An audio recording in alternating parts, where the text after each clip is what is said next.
지방선거를 앞두고 정치권의 움직임이 빨라지고 있습니다. 민주당과 새정치연합은 신당의 지도부 구성과 창당 방식에 합의하면서 통합의 속도를 내고 있고, 새누리당에서는 중진 차출론이 현실화되면서 유력 후보들의 출마 선언도 잇따르고 있습니다. 본격 선거 국면으로 접어든 정치권 동향, 전문가들과 함께 살펴보겠습니다. 장성호 배재대 교수 그리고 이종훈 정치평론가 나오셨습니다. 어서 오십시오. 네, 안녕하세요. 네, 어서 오십시오. 안녕하세요. 어제 이제 한 이 시간쯤이었죠. 새정치연합 그리고 민주당 통합 방식에 우여곡절 끝에 합의를 했습니다. 뭐 얼핏 보기에는 민주당 측에서 많이 양보를 한 것처럼도 보이거든요. 어떻게 보셨습니까? 민주당이 더 양보해도 민주당이 사실은 지금 이 국면에서는 승리하는 걸로 저는 봅니다. 예. 그래서 민주당 입장에서는 빨리 혼인신고를 해서 안철수 새정치라는 화두와 안철수 의원의 지지율을 민주당 안에 집어넣고 예. 그 다음에 새로운 이제 전략을 펼치려고 하는 것 같습니다. 그래서 어제만 보더라도 명분과 실리를 양쪽이 주고받는 거래를 했다. 저는 그렇게 한마디로 표현을 하고 싶고요. 예. 애초에 민주당이 신설합당과 새정연이 흡수합당을 주장을 했는데 예. 이것을 뭐 절묘하게 절충을 해서 양쪽이 상처를 입지 않고 어느 정도 가까스로 봉합해 가면서 예. 지금 출범하자마자 지금 5대5 거래를 놓고 지금 삐걱거리지 않았습니까? 그래서 양쪽 다 위기감이 있기 때문에 네. 급하게 합의를 했다. 저는 그렇게 보고 있습니다. 그러니까 명분과 실리를 다 챙겼다. 어제 이제 통합 방식을 보면 제3지대 신당을 만들고 민주당이 이제 합류하는 방식, 그리고 안철수 위원장과 김한길 대표가 공동 대표가 되는 방식인데, 이렇게 우여곡절 끝에 합의는 이뤘지만 여전히 좀 복잡한 것 같거든요. 네. 어떻게 보세요? 사실은 이제 예. 본격적인 그 양측 간의 지분 나누기가 이제 시작이 되는 시점이라고 예. 이제 봐야 되겠죠. 이제부터는 이 부분이 이제 상당히 신경전이 날카로울 것으로 이렇게 봐야 됩니다. 5대5로 나눈다 그랬는데 어찌됐건 그 가장 핵심적인 그 쟁점이 될 사안은 이번 지방선거 관련해서 그 광역 단체장을 어떻게 배분을 하느냐 하는 문제죠. 예. 그야말로 뭐 원칙에 따라서 경선을 할 건지, 경선하게 되면 사실은 새정치연합 쪽에서 나온 후보자들은 절대적으로 불리할 가능성이 높거든요. 예. 조직이나 이런 게 약하기 때문에. 예. 자, 이런 상태에서 그럼 결국은 이제 배분을 해야 되는 문제가 이제 발생하는 거죠.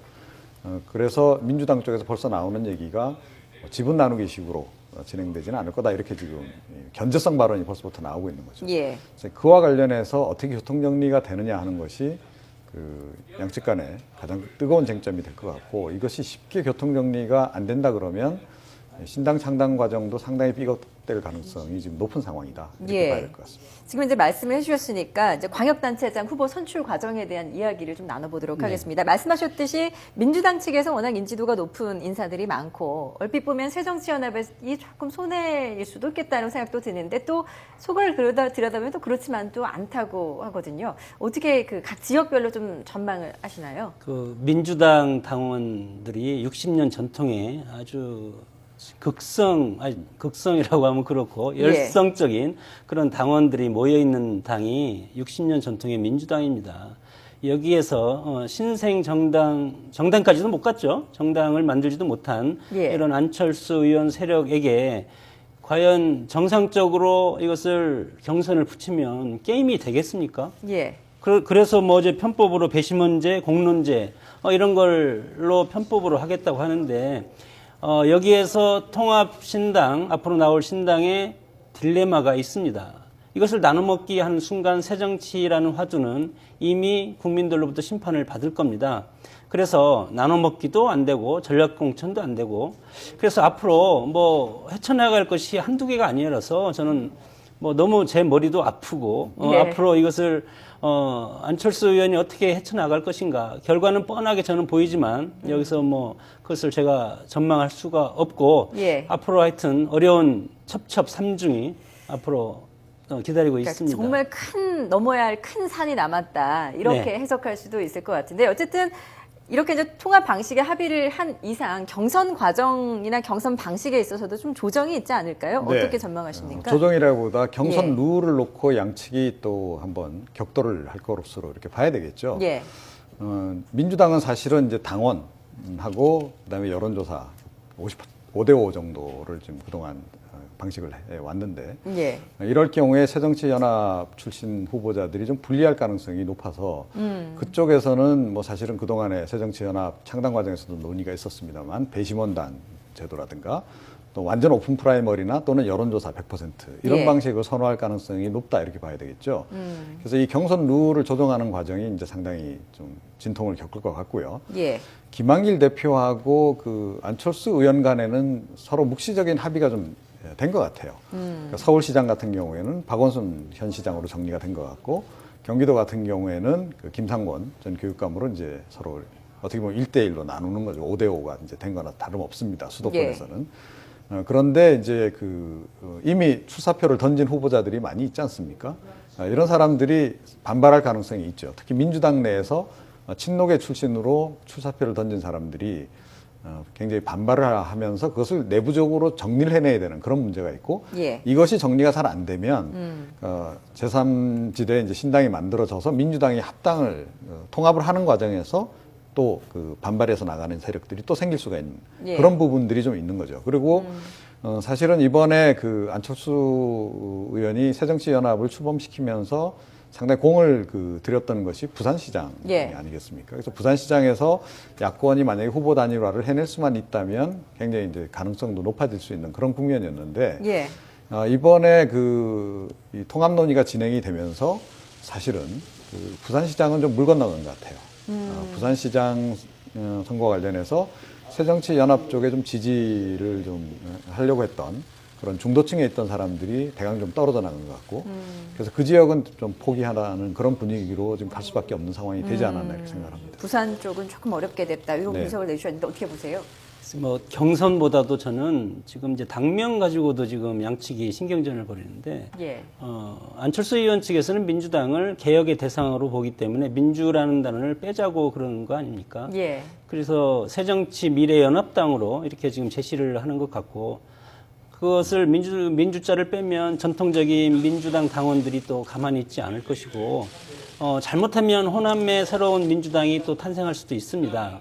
뭐 그런 것도 있고 또 지도체제 문제도 단일성이냐 집단 지도체제냐 단일성 집단 지도체제냐 이런 거 가지고 먼저 하고 신당을 창당할 때까지가 저는 여러 가지 우여곡절이 많을 것이다. 그 다음에 공천 문제를 건드려야 되는데 각 지역별로 사실은 정치인들이 이번이 아니면 안 된다는 생각을 많이 갖고 있거든요. 예. 그래서 그렇게 양보하기가 쉽지가 않고 그 와중에 갈등이 상당히 많을 것이다. 저는 그렇게 봅니다. 그래서 사실은 통합신당이 최종적으로 성공할지 여부도 아직까지는 불투명하다 이렇게 생각합니다. 그러니까 막판에 지금 사실은 시간도 굉장히 없고요. 예. 이 짧은 시간 동안에 이제 추진은 하겠지만 특히 가장 큰 이제 난점이 될 것이 결국은 민주당 내 친노계들이 어떤 반응을 보일 것인가 하는 거라고 생각이 되고 네. 이 사람들이 결국은 최종 단계에 가서는 좀 단결을 해서 단일 대우로 움직일 가능성이 높다 이렇게 생각합니다. 그래서 신당 창당 과정에서 기존의 민주당의 일종의 지분을 많이 내놓는 것에 대해서 제동을 걸 가능성이 높다. 이렇게 예. 되면 결국 통합신당 자체가 좀 어려워지는 상황이 올 수 있고 물리적으로 통합신당 창당까지 못 가는 상황이 올 수도 있다라고 보거든요. 최악의 경우에. 예, 최악의 경우에 예. 그런 가능성이 좀 여전히 남아 있는 거고 그런 경우에는 아마 통합신당보다는 오히려 통합후보를 내는 쪽으로 정리가 될 가능성도 여전히 좀 있다 이렇게 생각을 합니다. 예. 이제 여기에 뒷받침에 제가 한 말씀만 더 드리면 이번에 이런 프로세스 과정을 쭉 보면서 안철수 의원이 역시 나홀로 리더십이고 정치는 사람과 사람이 엮어서 같이 하는 건데 자기 혼자 하는 정치를 하는구나. 이러기 때문에 안철수라는 어떤 새 정치를 화두에 뒀지만 그 실천적인 예. 밑바닥에 있는 큰 힘은 전혀 없다. 이렇게 예. 저는 판단을 하게 됐습니다. 단적인 예로 이태규, 윤석규, 또 윤여준, 예. 그리고 김성식 이렇게 전략과 기획의 예. 상측근들이 전부 다 떠났습니다. 예. 그래서 그 지금- 부분은 이제 조금 이따가 한 번 더 그렇습니다. 짚어보도록 네네. 하겠습니다. 네. 저희가 좀 준비한 그래픽이 있는데요. 이제 통합신당 발표 이후에 좀 지지율이 조금은 올라가지 않았습니까? 뭐 앞으로 과정은 많이 남아 있지만 지금까지 나온 그 정당 지지율 한번 살펴보도록 하겠습니다. 이게 3월 첫째 주 조사 결과인데요. 조사기관은 한국갤럽이 성인 1000명을 대상으로 조사를 했습니다. 표본오차 플러스 마이너스 3.1%포인트, 새누리당이 39%, 통합신당이 31%로 나타났었습니다. 네. 새누리당이 40%, 39%에서 통합신당이 이게 이제 2월 넷째 주하고 3월 첫째 주를 비교해 본 결과인데요. 정당 지지율이 다소 조금씩 낮아진 걸로 나타났습니다. 신당 창당에 대해서 좋지 않게 본다가 44%, 좋게 본다가 33%로 나타났네요. 또 다른 조사 결과도 한번 보겠습니다. 네, 경향신문과 한국리서치의 조사 결과인데요. 2월 말에 비해서 3월 초에 새누리당 같은 경우 조금 아주 미미하게 좀 지지율이 낮아진 반면에 새정치연합은 다소 5%포인트 정도 오른 것을 확인할 수가 있습니다. 네, 지금 조사 결과 보셨는데 통합신당이 전반적으로는 조금 정당 네. 지지율에 대해서는 좀 올라간 걸로 나타났어요. 상황이 이런 거죠. 예. 가장 좋은 상황은 통합신당을 이제 만들기로 합의되고 그걸 발표한 직후에 사실은 새누리당 지지율을 뚫고 올라가야 되는 거죠. 네, 그래야 이번 지방선거에서도 승리 가능성이 높아지는 겁니다. 예. 자, 그런데 그 컨벤션 효과가 상당히 있었음에도 불구하고 그 새누리당 지지율을 뚫고 올라가지 못했다는 거죠. 1차 거기서 이제 한번 걸린 거고요. 지금부터는 사실은 그 좀 떨어질 가능성이 더 높다라고 봐야 되는 거죠. 현재 지지율보다. 조금 전에 좀 얘기를 나눴습니다만 신당 창당 과정에서 여러 가지 불협화음들이 많이 나올 것이기 때문에 악재들이 계속 있다는 거죠. 자, 그런 과정에서 지지율은 지금 현재 나타난 것보다 조금은 더 내려갈 가능성이 높다. 이렇게 보면 결국 새누리당하고 그 야권 전체의 그 지지율의 이 반전이라고 하는 것이 이번 지방선거에서도 그 발생하기가 좀 어려운 그런 구도가 이제 되는 거죠. 이 얘기는 뭐냐 하면 수도권 같은 경우에는 혹시 그 야권이 계속 유리한 구도로 가서 지난 그 지방선거 때 정도의 그 성과를 낼 수 있을지 모르겠는데 나머지 지역 같은 경우에 특히 충청권이라든가 강원권이라든가 이런 곳에서는 사실은 새누리당에 오히려 지금 가지고 있는 이미 지금 보유하고 있는 지자체장 자리를 이런 내놔야 될 가능성이 좀 높아지는 그런 쪽으로 간다.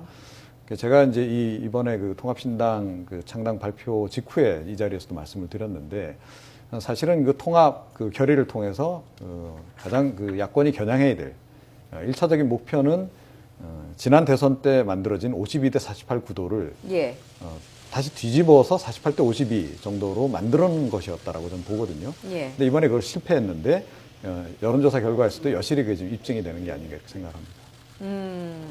여튼 지금 통합신당 같은 경우에는 지금까지 보면은 많이 올라간 것, 이제 앞으로의 어떻게 하느냐에 따라 또 지지율의 변화가 있겠지만 지금까지의 지지율에 대해서는 좀 어떻게 평가하십니까? 저는 기대에 한 30%밖에 못 미쳤다고 봅니다. 우리 국민이 정치 구단입니다. 과거처럼 옛날처럼 그런 사고방식이 아니고 많은 경험을 지금까지 해왔지 않았습니까? 그리고 합당 일성으로 5대5 지분으로 나눠서 거래를 하겠다.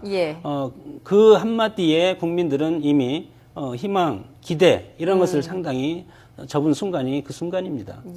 그리고 정치는 새누리당과 통합신당과의 지금 상대적인데 반면에 새누리당은 야권이 결집을 하니까 중진 차출론이라든가 여러 가지 경선 이벤트가 지금 성공을 하고 있기 때문에 거기에 영향도 상대적으로 받고 있다. 그렇게 봅니다. 이제 조금 전에 새정치연합 내부 사정 이야기 잠깐 언급을 해주셨는데 윤여준 전 장관 같은 경우에도 안 위원장을 강도 높게 비판을 했다고 해요. 이런 현상들은 왜 일어난다고 보시는지 좀 짤막하게 분석을 해주시죠. 근본적으로 정치 생활을 오래 안 했기 때문에 기업 CEO형이죠. CEO형이기 때문에 상대방의 의견을 듣고 토론을 하고 그리고 같이 가는 그런 어떤 연대 정치가 아니고 아까 제가 말씀드렸듯이 나홀로 정치 스타일을 지금 보여주고 있기 때문에 더 이상 이런 스타일로는 한국 정치의 지도자로서는 갈 수 있는 그런 자질이 저는 부족하다고 봅니다.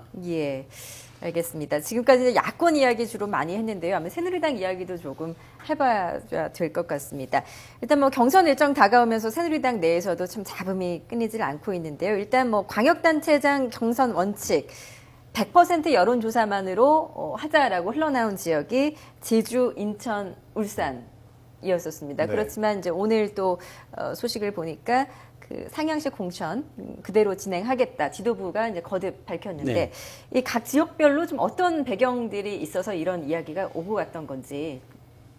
제주 같은 경우에는 원희룡 의원이 서울에서 주로 뭐 서울 목동에서 국회의원 정치 활동을 쭉 해왔기 때문에 예. 제주 출신이지만 제주에는 그 여러 가지 당원이라든가 이런 자기 세력이 없지 않습니까? 예. 그래서 현실적으로 가서 지금 신구범 지사라든가 지금 예비 후보자들을 보면 그쪽에서 계속 살아왔던 그리고 제주지사도 하고 당원을 장악하고 있는 뭐 17,000명을 한 번에 입당시키는 예. 그런 아주 당원 동원력이 상당히 강한 사람들이 많기 때문에 예. 경선을 붙이면 게임이 안 되기 때문에 현실적으로 정치 세대 교체라든가 새로운 바람, 경선 흥행몰이 이런 것을 생각해서 당에서 하는 것 같은데 예. 꼼수를 부리면 안 됩니다. 일괄적으로 전략 공천이 없다고 했기 때문에 예. 전국의 동일한 경선 방식을 저는 하는 전공법이 사는 길이라고 봅니다. 그렇지만 이제 새누리당 지도부가 이제 서둘러 이제 논란을 진화한 것 같은 경우에는 뭐 특정 후보 밀어주기 아니냐 이런 당 안팎의 시선을 좀 의식했기 때문이겠죠. 이번 논란의 배경은 이런 거죠. 예. 그러니까 청와대나 그 새누리당 지도부로서는 어찌됐건 지방선거에서 이겨야 된다라는 생각이 굉장히 강하지 않겠습니까? 예. 그런데 뭐 지난 그 사실은 지방선거 당시에 야권이 거의 휩쓸었기 때문에 새누리당이 지금 그 쉽지 않은 그런 여러 가지 구조적인 조건도 있습니다. 예. 그거를 돌파해 내려면 역시 본선에서 경쟁력이 있는, 본선에서 당선 가능성이 높은 인물을 내보내고 싶은 거죠. 그런데 지금 하겠다고 나서는 사람들은 청와대나 당 지도부에서 보기에 조금은 좀 그 본선 경쟁력이 떨어지지 않냐 이렇게 이제 보는 겁니다. 예. 자, 근데 이 사람들은 지역에서 계속 활동을 해왔기 때문에 지역 기반은 좀 비교적 탄탄한 거죠. 중앙당에서 내지는 청와대에서 본선 경쟁력이 높다라고 보는 사람은 역시 전국적인 인지도가 좀 있는 그런 사람들이나 반면에 이제 지역 활동은 상대적으로 좀 안 해서 지역 조직 기반은 약한 이 사람들을 그럼 어떻게 이 본선까지 갈 수 있도록 만드느냐 이런 고민에서 예. 이제 시작이 된 거죠. 예. 그러다 보니까 역시 여론조사를 하게 되면 인지도가 높은 사람이 될 가능성이 높으니까 뭐 그렇게 해서 이 사람들을 내보내면 본선에서 예. 우리가 더 유리하지 않겠냐 이렇게 해서 시작이 된 거죠. 근데 다른 후보자들로서는 이게 용납할 수 없는 거죠. 그 기존에 뭐 경선 룰도 있고 또 자신들은 그 경선 룰에서 어떻게든 이기기 위해서 열심히 지역 기반 자꾸 노력을 해왔는데 네. 이게 말이 되느냐 원칙이 안 맞는다. 예. 이게 이제 지금 사실은 분란이 이제 되고 있는 건데 그러다 보니까 이제 교통 정리를 하긴 했습니다. 예. 원칙을 또 쉽게 저버릴 수는 없으니까 원칙을 이제 이야기는 하긴 했는데 그럼에도 불구하고 이제 점점 이제 선거가 다가오고 만약에 새누리당이 그 수도권이라든가 타 지역에서 불리한 구도로 가는 그런 상황이 되면 전략공천 카드를 안 꺼낼 수 없을 거라고 봅니다. 결국은. 예. 이렇게 되면 여론조사 경선 방식도 부분적으로는 도입을 할 가능성이 있다. 여전히 논란에도 불구하고 그렇게 생각합니다. 그러니까 이제 역대 정치 현장을 보면 결국은 집행부가 원하는 구도대로 후보를 이렇게 낙점을 하든지 예. 무리수를 해서 비난을 받더라도 일단 선거 개시에 들어가면 그런 것이 다 없어지거든요. 예. 그래서 일단 비난을 받더라도 전략 공천이라든가 여론조사 방식이라든가 집행부에서 판단하는 전략적인 후보를 당선시킬 수 있게 후보로 만들 수 있게끔 예. 그렇게 갈 수 있을 것 같습니다. 근데 사실은 장기적으로 보면 조금 전에 이제 장 교수님 말씀하셨듯이 한번 그 경선 룰을 정하면 적어도 한 1, 20년 정도는 그냥 한번 계속 가봐야 되는 거죠. 예. 여러 가지 이제 그 불비사항들을 봐서 그 다음에 이제 그 개편을 하더라도 예. 그 원칙적으로 그게 맞다 이렇게 생각을 합니다. 예, 알겠습니다. 오늘 두 분 말씀 잘 들었습니다. 장성우 배재대 교수 그리고 이종훈 정치평론가였습니다. 말씀 고맙습니다.